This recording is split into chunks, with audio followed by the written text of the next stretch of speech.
Hey there, it's John from Excel Campus, and in this video I'm going to explain how to write VLOOKUP formulas to other workbooks. And these techniques will work with Xlookup, index match, or any other formula where you want to bring in data from a different workbook. We're first going to look at how to write the formula. I'll then explain what happens when we move the files to other folders and what happens when we share files with other users. So in this example here, we're going to write a VLOOKUP formula in this cell that looks up this product name in this table over here and returns the category. And of course, this table is in a separate workbook. So let's go ahead and write the formula. I'll start typing equals VLOOKUP. We'll tab into that. Now, if you've never written a VLOOKUP formula, I do have a separate video that explains VLOOKUP step by step, and I'll put a link to that in the description below this video. So with VLOOKUP, our first argument is the lookup value. So we'll select cell C4.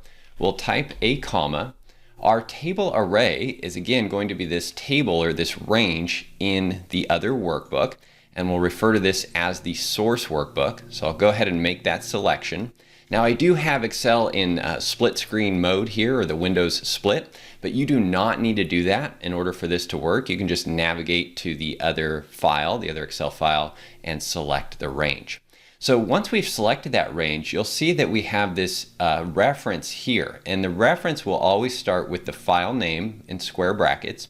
We then have the sheet name and then the range reference. Now if you're using an Excel table for your source, you'll see the table name here and potentially the column names within that table as well. But it'll always contain those three components there: file name, sheet name, and the range name.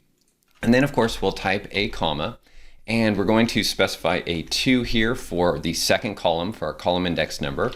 We'll type another comma and then false or 0 for an exact match, and we'll go ahead and hit enter. And then we can quickly double click the fill handle to copy that down if you're not using an Excel table. So there's a few important things to note here with this new formula.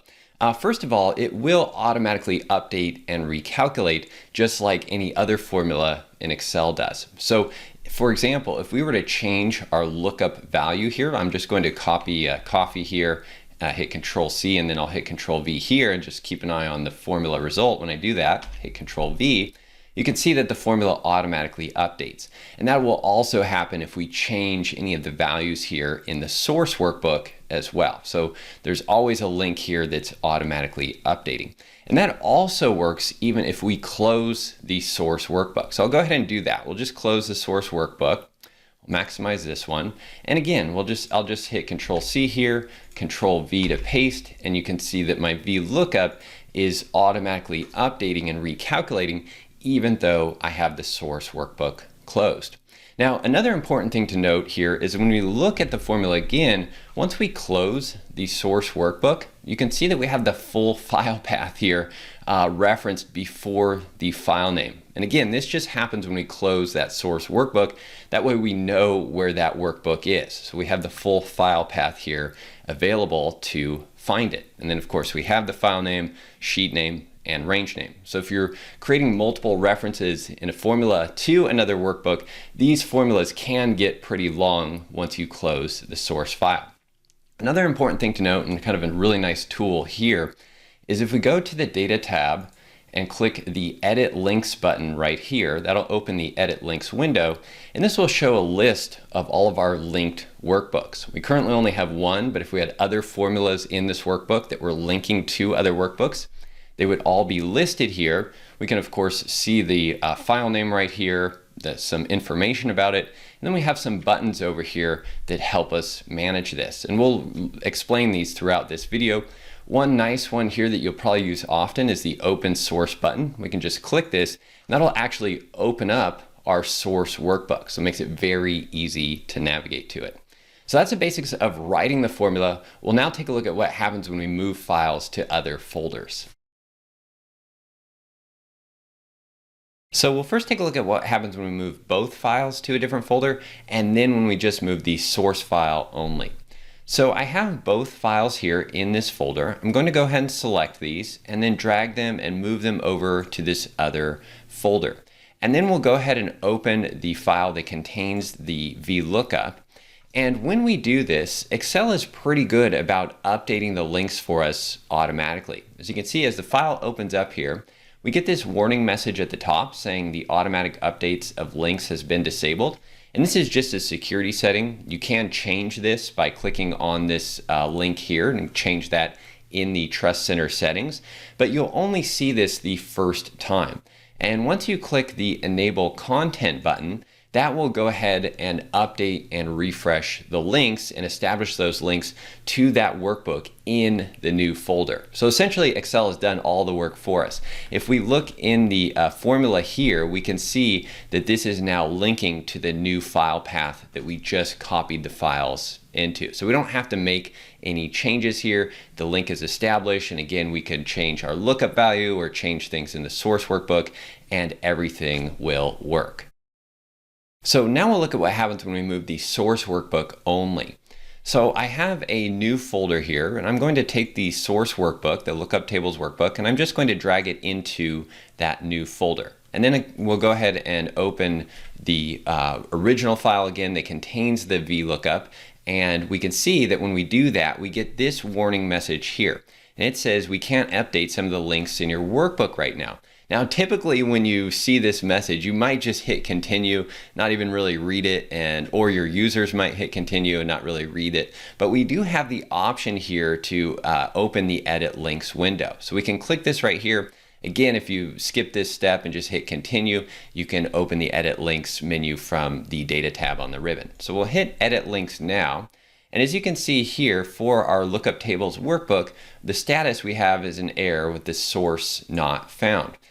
At this point here, we can go find that workbook. So we can go change source. We can click the change source button, and then we just need to navigate or browse for that workbook. So I have that in my documents over here under Excel, and then we have this linked workbooks folder, and I put it in the new folder here. And so here is our workbook. So I'm just going to find that source workbook, hit OK. And then as you can see in the background there, the formulas are being updated. Excel's doing that work of updating those formulas, and eventually the status changes to OK here, and we can go ahead and close the file. And then if we look now at our file path, we can see that it is changed to that new folder. So we have the new folder there. And again, this will all work the same. So at any point when you make any of these changes, of course, you want to save the file before closing it again, and then those links have been established. So now we'll take a look at what happens when we share the files with other users, and we'll look at both sharing via email or storing the files on a server. So if you're going to be sharing these files and sending them via email, when your users or coworkers open the file, they're almost always going to get this error message here saying that Excel can't update some of the links. And if you send both this file and the source file, they'll have to save those files onto their computer and then click the Edit Links button and go in here and click the change source and navigate and find that source file that's now on their computer. And of course, that's a lot of work we don't want to put someone through.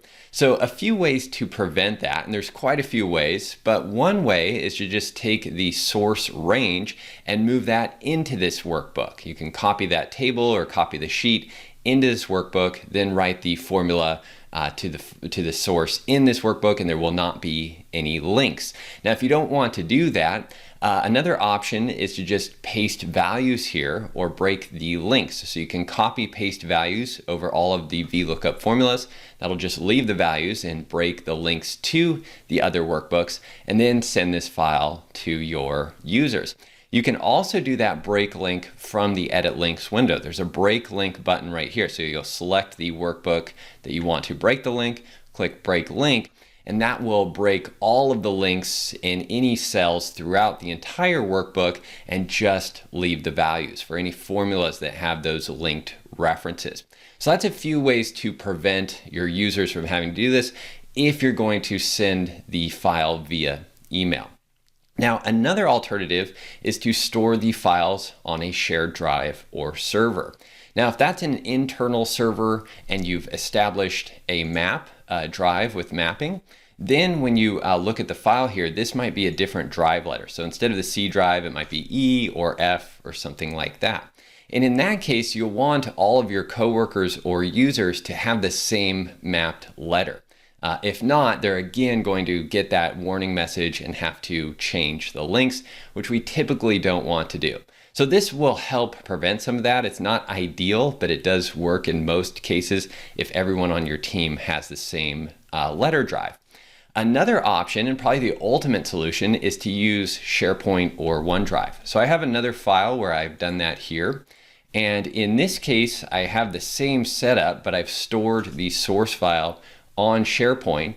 And you can see here that the file path starts with HTTPS. This is the web address of that folder where my source file is stored.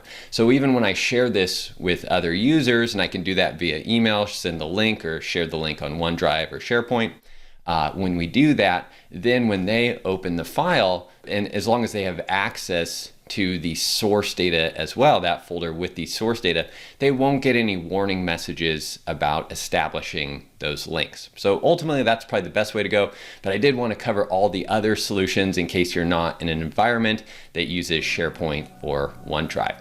So I hope this has been helpful. Of course, if you have any questions or suggestions about linked workbooks and writing these formulas, please leave a comment right below this video. Thanks again for watching. Have a great day, and I'll see you in the next video.